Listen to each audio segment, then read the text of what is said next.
Google has been here before, maybe it wants to get it right this time. Back in 2012 it bought Motorola Mobility for even more $12.5 billion, mostly, observers agreed, to get its mitts on that company's huge stash of patents because, at the time, Google was facing nasty patent challenges.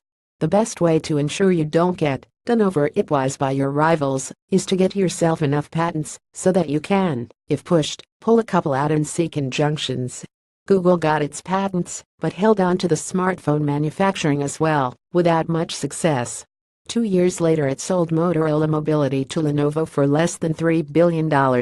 There's no suggestion that HTC's patent portfolio plays much of a part in the deal. Google has secured a non-exclusive license for HTC's intellectual property.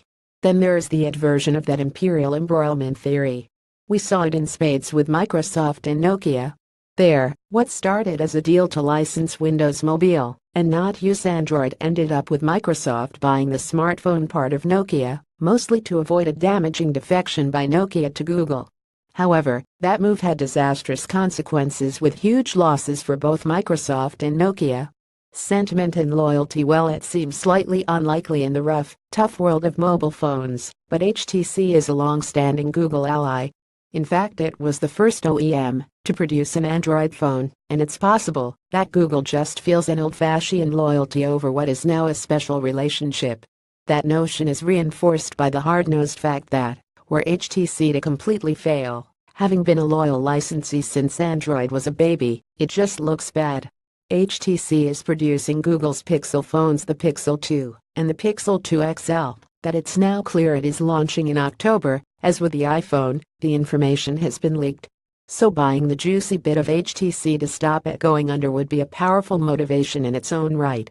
That scenario sounds eerily similar to the one that sunk Nokia and blew Microsoft out of the smartphone business, but what killed that alliance was the impossibility of pushing a dog of a smartphone OS in a market that was already sewn up, so not the same really. Most likely Google is keen to buy those 2,000 or so HTC employees, just as it says it is.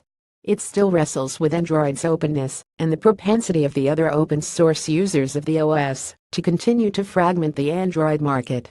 Google wants to produce an ongoing series of upmarket clean phones which operate just as it considers Android is supposed to operate, and acts as a beacon of full Androidness.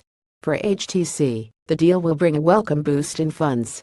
The $1.1 billion will help it to build its other hardware businesses, especially its Vive virtual reality headset, which is currently showing much commercial promise.